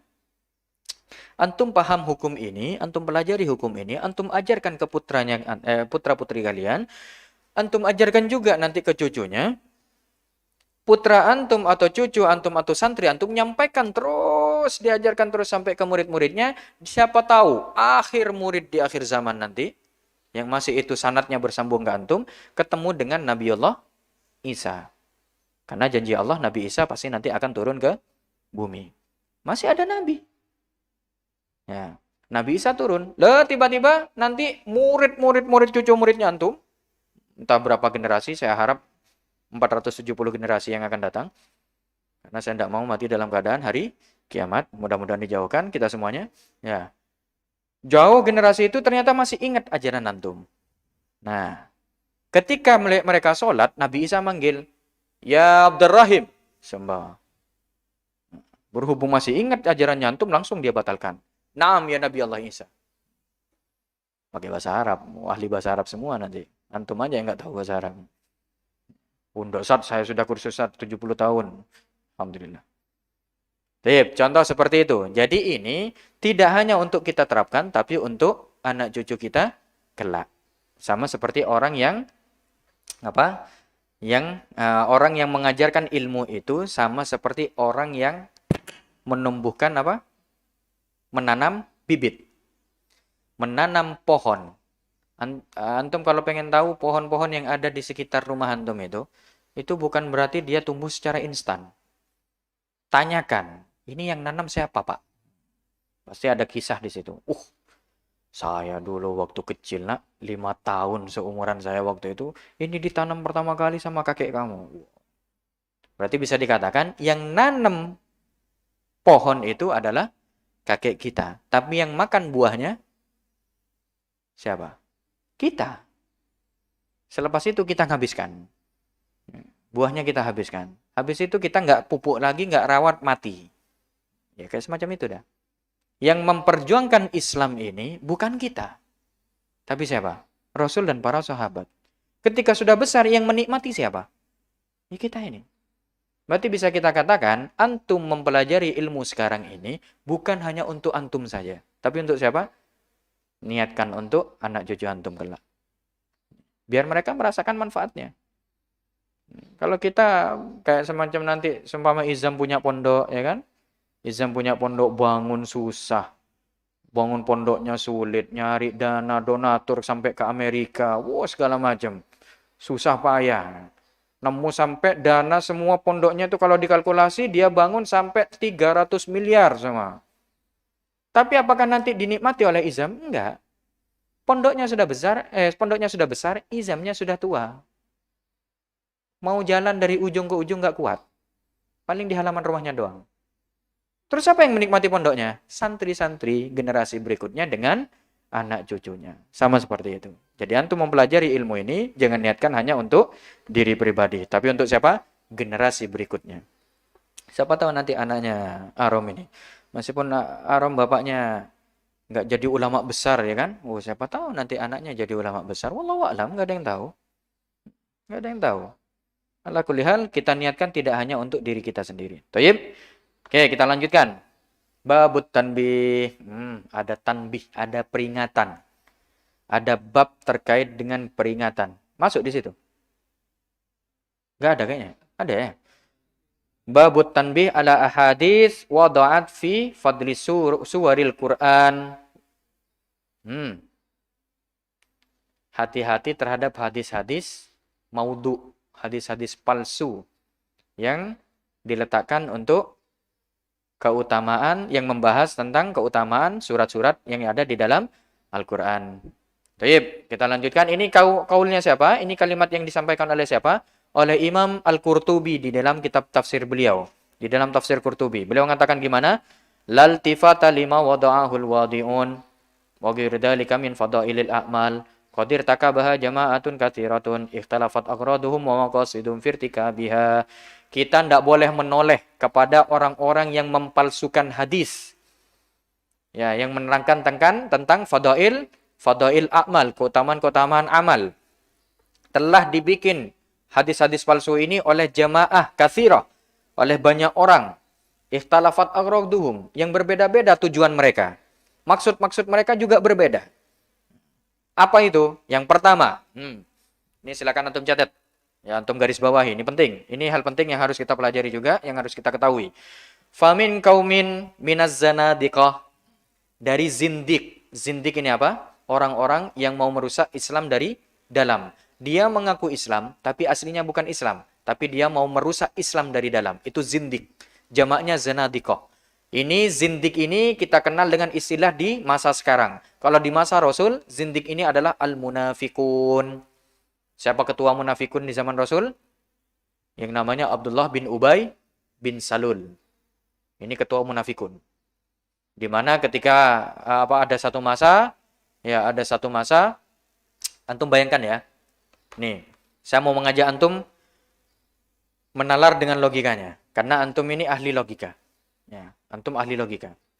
Antum selalu sering menggunakan apa? Hal-hal yang masuk akal untuk bisa antum terima. Oke, kita ambil bahasan ini. Di satu kisah, di perang Tabuk, di masa perang Tabuk, ketika Rasulullah berangkat untuk berperang dengan para sahabat melawan orang-orang Romawi, sampai ke suatu daerah yang namanya Tabuk, ini jauh dari Madinah, berapa kilo gitu, berapa puluh kilo dari Madinah. Nah, sesampainya Rasulullah, sebelum sampai Rasulullah di sana, yang disuruh jaga sebelum berangkat, yang disuruh jaga Madinah waktu itu, ngurus keluarga beliau dan kaum muslimin yang ada di Madinah, ini yang diutus oleh Rasulullah adalah Sayyidina Ali bin Abi Thalib. Antum bisa bayangkan sendiri, Sayyidina Ali, yang kehebatannya luar biasa, ya, keberaniannya luar biasa, yang beliau di perang Khandaq melawan Amr bin Abdi Wud, atau Amr bin Wud kata Abi itu, namanya yang mana? Itu beliau menunjukkan keberanian luar biasa di mana para sahabat gak ada yang berani waktu itu untuk maju. Sayyidina Ali disuruh jaga Madinah, ngurus orang-orang yang ada di Madinah, gak ikut perang maksudnya. Datanglah orang munafik. Apa yang dikatakan ke Sayyidina Ali? Ya Ali, kamu sudah gak dianggap sama Rasulullah. Kamu orang hebat, kamu menantunya, kamu orang yang terpandang, kamu seorang pahlawan, tapi kamu gak diterima dan gak dianggap oleh Rasulullah. Makanya kamu gak diajak perang. Antum bayangkan ya, andai kata antum dikatakan seperti itu, maaf, ada salah seorang dari antum terus dikatakan, kamu tahu, ngapain kamu ikut Abihya? Abihya itu orang gak beres. Antum mau percaya gak kira-kira? Gak akan. Ngapain saya percaya sama orang kayak gini? Saya tahu dia orang munafik kok. Gak akan saya percaya. Apalagi saya tahu sendiri gimana Abihya, kan begitu. Pasti pandangan kita seperti, ini baru kita. Sayyidina Ali dikatakan begitu oleh orang munafik, beliau langsung ngejar Rasulullah. Ngejar Rasulullah. Sampai ketemu dengan Rasulullah, beliau katakan apa? Ya Rasulullah, saya dikatakan begini. Apakah benar yang dikatakan Rasul? Enggak, ya Ali. Akhirnya diberi ketenangan oleh Rasulullah sampai mengatakan apa Rasulullah? Saya mengutus kamu. Ya, sebagaimana bimanzilati Musa ala Harun. Seperti kedudukannya Musa dengan Nabi Harun. Berarti seakan-akan Nabi mencontohkan, saya Nabi Musa, engkau Nabi Harun. Di mana ketika Nabi Musa berangkat untuk munajat ke Bukit Tursina, yang diutus untuk menjaga Bani Israel, Nabi Harun. Sampai diberikan apa istilahnya? Pelapang dada seperti itu sama Rasul. Sekarang yang jadi pertanyaan kita, coba antum pikirkan, sekuat, setinggi keimanan Sayyidina Ali bisa termakan sama orang munafik. Yang jadi bahasan sekarang, jangan kemudian kita, berarti imannya Sayyidina Ali gak beres. Bukan. Yang jadi bahasan kita sekarang, seberapa hebat orang munafik waktu itu. Selevel Sayyidina Ali sampai termakan. Selevel Sayyidina Ali sampai termakan hasutannya. Coba, untuk bayangkan. Berarti sehebat apa orang munafik di zaman Rasul ini. Makanya waktu itu saya mikir gini. Makanya sama Allah sampai dikatakan apa? Jahidil kufar wal munafikin waghlud alaihim. Berjihadlah engkau melawan orang kafir dan orang munafik. Coba, padahal mereka sesama muslim. Tapi saking bahayanya mulut mereka ini. Hasutan mereka saking bahaya. Selevel Sayyidina Ali loh. Kena. Apalagi kita. Coba antum bayangin. Andai kata satu orang munafik di zaman Rasul datang ke zaman ini. Hancur kaum muslim sekarang. Iya nggak? Kamu bayangin. Selevel Sayyidina Ali yang keimanannya luar biasa. Termasuk 10 orang yang dijamin masuk surga. Berarti keimanannya nggak main-main. Nggak kaleng-kaleng. Kena hasutannya orang munafik. Berarti saking hebatnya orang munafik dalam menghasut di zaman itu. Makanya saya bisa katakan, orang munafik zaman sekarang, nggak ada apa-apanya. Mereka ngomong, jilbab itu hasil budaya Arab itu. Itu nggak ada urusannya sama syariat. Kita dengarkan. Ngenet tok kita, ya nggak? Kenapa? Karena kita tahu hukum aslinya. Dan insya Allah keimanan kita kalau hanya dilawan oleh orang-orang yang bermulut seperti itu, yang mengucapkan sesuatu tanpa ilmunya, kita nggak level. Tapi orang munafik di zaman Rasul mengucapkan satu kata ke Sayyidina Ali langsung ngejar Rasulullah untuk minta apa?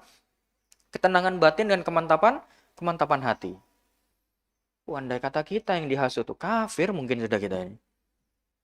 Langsung, iya nggak kena Rasulullah itu. Mungkin gitu kita. Kenapa? Iman kita nggak ada apa-apanya dengan para sahabat itu. Seperti itu. Ini ya, makanya ada beberapa golongan yang memang sangat berbahaya di zaman Rasul itu. Makanya sampai ada kejadian hadisul ifki di mana Sayyidah Aisyah sampai di apa? Sampai di apa? Difitnah. Nah, sampai difitnah. Berzina dengan siapa? Naudzubillah. Allah, astagfirullah. Anak kalau ingat kisah-kisah itu emosi terus. Sayyidah Aisyah, semulia beliau loh, difitnah. Dan para sahabat termakan semuanya. Sama hasutan itu. Sama fitnah itu. Coba. Kayak apa mereka menghasutnya ini?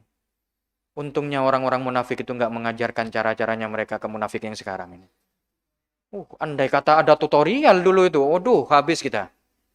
Ini loh caranya menghasut orang muslim tuh begini. Nah, habis kita sekarang. Untungnya munafikin sekarang nggak terlalu sehebat mereka. Ini disesuaikan dengan zaman lah. Ya, sesuaikan dengan zaman. Zaman Rasul, pimpinan terhebat kaum muslimin, di mana ketika Rasul mengucapkan satu ayat, dua ayat, banyak orang yang masuk Islam, ya musuhnya juga orang yang berbahaya. Mengucapkan satu, dua, langsung mereka murtad. Kan begitu. Baik, kita lanjutkan. Jadi ada kaum dari Zanatiko, dari orang-orang zindik, orang-orang munafik yang merusak Islam dari dalam, misal Al-Mughirah bin Said Al-Kufi, wa Muhammad ibn Said Asy-Syami, Al-Masluf fi Zindikah wa ghairihima, wada'u ahadits wa haddatsu biha liyuqimu bidzalika asyak fi qulubin nas. Ya, mereka membuat hadis palsu dan kemudian menyebarkannya ke manusia agar terdapat apa? Ada keraguan di hati kaum muslimin. Famimma rawahu Muhammad bin Said an Anas bin Malik fi qaulihi sallallahu alaihi wasallam, ana khatimul anbiya la nabiyya ba'di illa ma syaa Allah. So, antum kalau dengar hadis ini jangan dipercaya. Kenapa? Ada kalimat yang membuat keraguan di sini. Apa itu? Anak Rasul, nah dia meriwayatkan, membuat hadis palsu, meriwayatkan dari Sayyidina Anas bin Malik katanya, di mana Rasul bersabda gimana? Ana khatimul anbiya, aku penutup para nabi. La nabiyya ba'di, tidak ada nabi setelahku illa masya Allah, kecuali saat Allah berkehendak. Tak lucu kan? Allah sudah menentukan di Al-Quran bahwa Nabi adalah khatimul anbiya. Terus ada hadis yang diakui katanya, hadis palsu ini mengatakan apa? Kecuali kalau Allah berkehendak. Nah ini bikin keraguan. Berarti masih bisa dong. Kan Allah kalau mau pasti ada nanti penutup lagi ini. Nabi setelah Rasul pasti ada. Kenapa? Karena Allah sudah berkehendak ini. Ini hadis ini. Padahal ini hadis palsu. Ini hati-hati. Bahayanya antum. Ini bukan bahaya antum aja. Saya juga ini. Karena baru dengar juga saya hadis ini. Baik. Fazada hadal istisna lima kana yad'u ilaihi minal ilhad waz zindikah. Mereka menelurkan hadis ini agar apa? Agar terjamin lah, bisa dikatakan apa? Mereka mengajak agar orang-orang masuk ke apa? Ilhad. Apa ilhad itu? Ateisme. Mengajak kepada ateisme, ajaran ateisme dan zindikah dan munafikin tadi ini. Qultu wa qad dzakara Ibnu Abdul Bar fi kitab at-Tamhid wa lam yatakallam alaihi bal ta'awwala al-istitsna 'ala ar-ru'ya wallahu a'lam. Nah, ala kulli hal di sini bahayanya kita harus berjaga-jaga. Itu yang pertama, kaum yang menyatakan dirinya adalah zindik atau munafikin lah. Kita gampangannya gitu aja. Wa minhum qaumun wada'u al-hadis lihawan yad'una an-nas ilaihi. Mereka membuat hadis untuk hawa nafsunya, agar bisa mengajak manusia mengikuti hawa nafsunya tadi. Qala Syekh min syuyukhil khawarij ba'da antaba. Nih, pengakuan ini didapat dari siapa? Dari syekh, dari guru, seorang guru, dari guru-gurunya orang Khawarij. Ketika dia sudah tobat, dia mengatakan apa? Inna hadhil ahadits dinun. Fanduru mimman ta'khudhu dinakum. Fa inna kunna idha hawaina amron sayyarnahu hadisan. Sesungguhnya hadis-hadis ini adalah agama. Fanduru, maka perhatikanlah dari siapa engkau mengambil agamamu. Fa inna, karena sesungguhnya kami atau orang Khawarij, katanya guru ini, kata mantan guru Khawarij ini, Fa inna kunna, karena sesungguhnya kami idza hawaina amron, ketika kami menginginkan sesuatu, sayyarnahu hadisan, kami membuat hadis. Nih, kalau ingin sesuatu agar orang-orang juga ikut dengan pemikirannya dia bikin hadis. Nih, makanya antum jangan bikin hadis juga. Abuye sempat menyampaikan guyonannya apa dulu? Karena Abuye suka kerupuk ya. Suka makan kerupuk. Abuye Said Muhammad ini kita dapatkan dari alumni-alumni, termasuk Ustadz Syihab juga pernah menyampaikan. Akhirnya Abuye saya mau bikin hadis tentang kerupuk. Nah, berhubung beliau nggak bisa mengatakan kerupuk, orang Arab hanya bisa mengatakan apa? Kerupuk. Akhirnya beliau bikin. Man akalal grubbu radiya'an hurabbu. Man akalal grubbu radiya'anhu rabbu. Siapa yang makan kerupuk, maka Tuhannya akan meridhoi dia. Rawahu Muslim. Yang meriwayatkan adalah Muslim, tapi bukan Imam Muslim, orang Muslim. Gampang bikin hadis itu kata Abu. Kerupuk, ini saya bikin hadis sekarang. Ya, semacam seperti itu. Jadi antum kalau mau bikin hadis gampang, tapi hati-hati. Apa hati-hatinya? Man kadzaba alayya muta'ammidan falyatabawwa maq'adahu minan nar, atau kama qala Rasul sallallahu alaihi wasallam. Rasul menyampaikan bagaimana siapa yang berbohong atas namaku muta'ammidan, secara sengaja, falyatabawa maq'adahu minan nar, maka siap-siaplah dia menempati tempatnya nanti di neraka. Nih, ancamannya langsung dari Rasul. Itu hadis mutawatir. Baik, kita lanjutkan. Dan ada minhum jama'atun wada'ul hadis hisbatan kama za'amu, dan ada segolongan kelompok, ya, ada satu kelompok yang membikin hadis palsu hisbatan. Tahu hisbatan? Hisbatan itu lillahi ta'ala. Jadi memang nggak ingin dapat keuntungan. Tapi benar-benar saya bikin hadis palsu karena lillahi ta'ala. Kama za'amu, seperti persangkaan salah mereka. Yad'unan nas ila fadailil a'mal. Mereka mengajak manusia untuk keutamaan-keutamaan amal. Kama ruya an Abi Isma Nuh bin Abi Maryam al-Marwazi. Itu digaris bawahi. Orang yang paling banyak bikin hadis palsu di zamannya siapa? Di zaman para ulama salaf. Itu namanya Nuh bin Abi Maryam al-Marwazi. Antum garis bawah itu, antum catat, antum ingat-ingat namanya. Kalau ada nama Nuh bin Abi Maryam ini di hadis-hadis yang antum riwayatkan, yang antum pelajari, maka hati-hati. Taib, Nuh bin Abi Maryam al-Marwazi. Terus ada nama lagi, wa Muhammad bin Uqashah al-Karmani. Ada nama lagi, wa Ahmad bin Abdullah al-Jubari. Juwaibari atau Jubari, gak ngerti ini anak. Ala kulli hal, kalau ini tidak ada penyebutan dan kita belum pernah mendengarnya, silakan sebut dengan nama terserah antum. Baik, ada 3 nama ini yang bisa kita garis bawahi, ya, garis bawahi agar kita berhati-hati. Qila li Abi Ismah, dikatakan kepada Abi Ismah di Nuh bin Maryam ini, min aina lakah an Ikrimah an Ibnu Abbas fi fadli suril Quran suratan. Dari mana kamu dapat? Sanad hadis yang kamu dapat ini kok bisa sampai ke Sayyidina Ikrimah, Sayyidina Ibn Abbas, terkait dengan keutamaan surat Al-Quran yang disebutkan per surat. Jadi ceritanya ada hadis yang berbunyi apa? Siapa yang membaca surat Al-Fatihah, dia akan mendapatkan keutamaan ini. Siapa yang membaca surat Al-Baqarah, dia akan mendapatkan keutamaan ini. Siapa yang membaca surat Al-Maidah, dan seterusnya sampai surat An-Nas. Padahal Rasul tidak pernah menyebutkan hal tersebut. Taib. Ketika ditanya ini, maka berkata siapa? Nuh bin Maryam ini mengatakan apa? Inni ra'aitun nas qad a'radu anil Qur'an washtaghalu bi fiqhi Abi Hanifah wa maghazi Muhammad bin Ishaq. Sesungguhnya aku melihat manusia qad a'radu, telah berpaling dari Al-Qur'an. Jadi enggak ada lagi yang baca Al-Qur'an.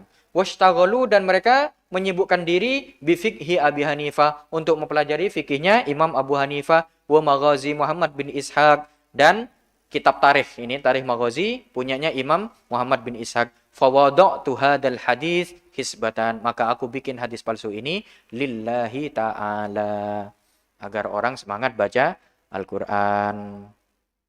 Bagus enggak secara logika? Oh, bagus, Tad. Ini bikin orang semangat, Tad. Jangan disalahkan itu. Ya enggak, tetap enggak bisa. mengatasnamakan Rasulullah, kebohongan mengatasnamakan Rasulullah. Ini adalah kebohongan terbesar dan kejahatan terbesar di kalangan kaum muslimin. Karena kita akhirnya meyakini ini dari Rasul. Kalau apa yang datangnya dari Rasul, maka pasti kita akan mendapatkan hal tersebut. Coba antum bayangkan, ketika ada orang yang kemudian membuat hadis palsu tentang taklim kita sekarang. Siapa yang hadir taklim di Sabtu sore, dia akan mendapatkan pahala umroh 5 kali. Rawahu Muslim. Terus antum yakin kalau itu, Rasul ini yang bilang ini. Berarti saya hadir nih, umroh 5 kali, nggak perlu daftar aku. Cukup ngaji ya. Coba, meyakini itu dari Rasul. Nggak dosa gimana coba? Orang sampai meyakini seperti itu. Berapa ratus ribu orang yang ditipu ini. Taib. Fahadaran mimma wada'u hadauddin wa zanadiqatul muslimin fi babit targhib wa tarhib wa ghairi dhalik wa adamum dararan aqwamun minal mansubin ila zuhdi wada'u al hadis hisbatan fima za'amu fataqabbalan nas mawdu'atihim thiqatan minhum bihim wa rukunan ilaihim fadallu wa adallu. Maknanya apa? Hati-hatilah kita terhadap orang-orang yang memalsukan hadis ini. Maka kalau kita karena orang-orang ini sudah membuat orang-orang tersesat. Dianya sesat juga sudah membuat orang tersesat. Maka kita juga harus berhati-hati. Takutnya apa? Kita mendengar hadis palsu dan kita juga ikut menyebarkan hadis palsu tersebut. Gimana cara kita mengetahui bahwa hadis itu hadis palsu? Fas'alu ahlad dzikri in kuntum la ta'lamun. Tanyakanlah kepada orang-orang yang ahli kalau antum tidak mengetahui. Sip, dirasa cukup. Taklim kita kali ini panjang dikarenakan bahasan kita memang ingin kita kebut untuk membahas langsung di pertemuan berikutnya terkait tafsir al-isti'adah, tafsir basmalah, dan tafsir surat Al-Fatihah itu sendiri. Serta hukum apa nanti yang bisa kita ambil dari surat Al-Fatihah. Ini baru pembuka dari Al-Fatihahnya. Baik, jazakumullah atas perhatian antum. Nanti kalau ada pertanyaan, mau kita lanjut setelah maghrib atau sekarang saja? Tanggung. Ini maghribnya jam berapa? Jam 7. Baik, marhaba. Yang mungkin ada pertanyaan dulu, silakan. Kalau saya bisa jawab, saya jawab. Kalau tidak bisa, nanti kita jadikan PR insya Allah. Kita ketemu di pertemuan berikutnya. Betul, silakan. Kalau ada yang pertanyaan. Kalau ada yang mau bertanya. Nah, fadal.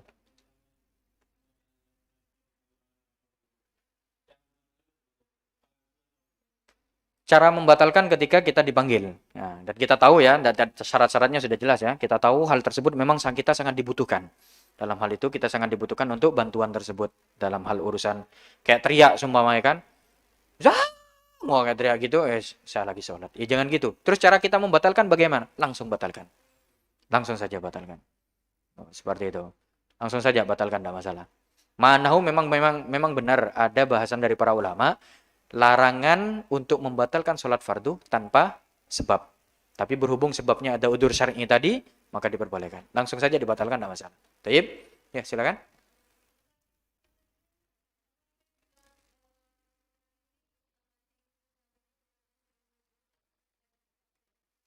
Hadisnya apa? Iya.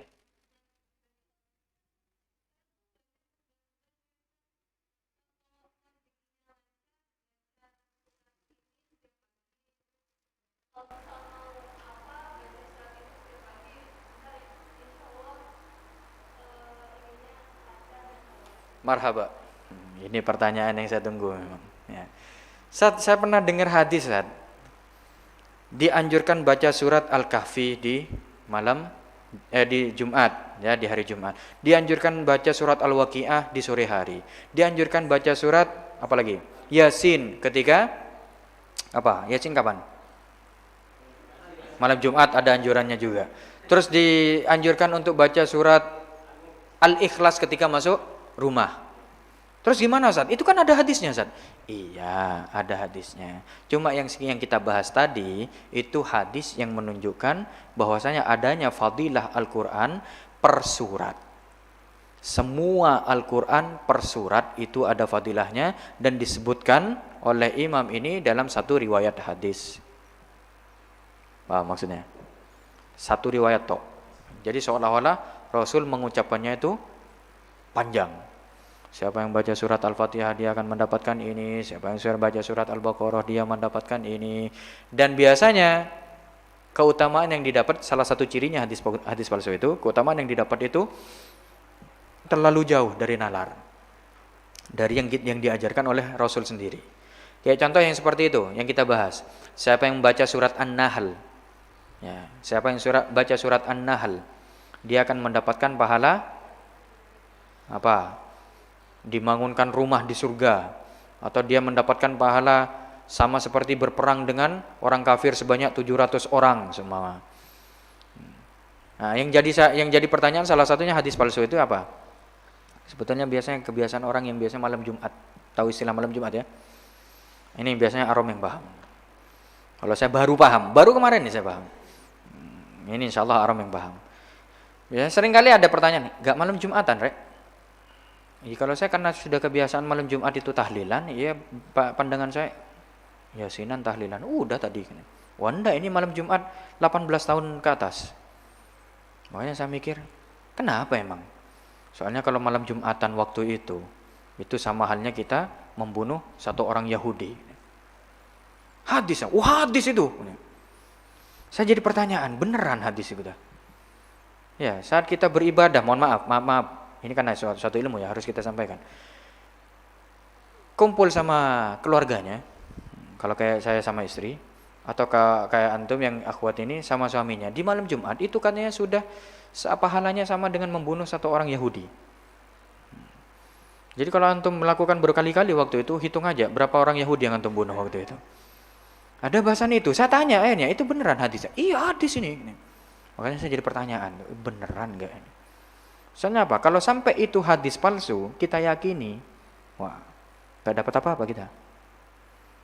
Yang menyebarkan pun bahaya. Kena man kadzaba alayya muta'ammidan falyatabawa maqadahu minan nar. Maka bisa dikatakan untuk ayat Quran tadi yang disebutkan Uhti tadi yang dijadikan pertanyaan itu, kan ada beberapa ayat Quran ada memang beberapa surat Al-Quran, bahkan beberapa ayat yang itu dikhususkan.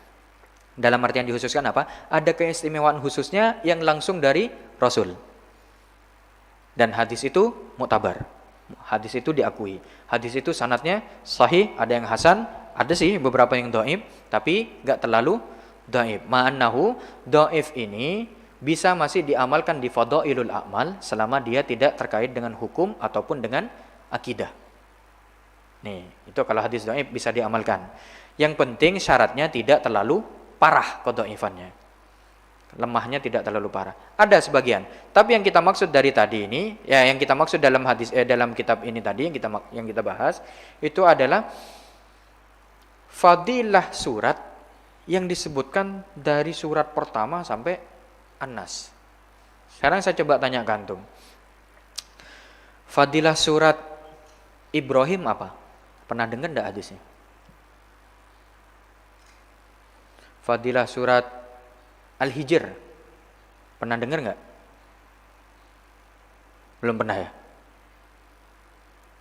Kalau saya pernah tahu, tapi yang saya baca hadis palsu. Kalau saya sampaikan sekarang ini, nanti antum amalkan, antum yakini, dianggap bukan hadis palsu.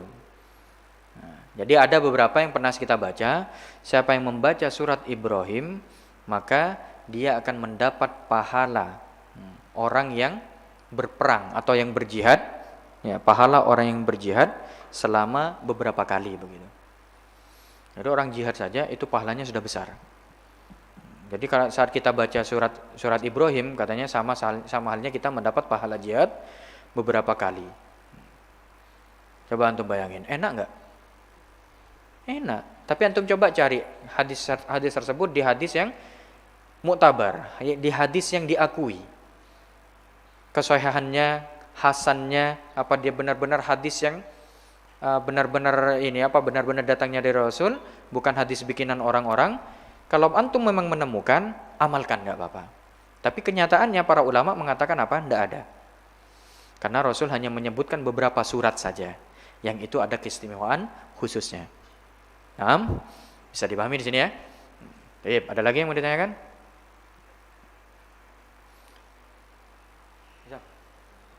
Mana adikku misal? Ada adik anak di bawah.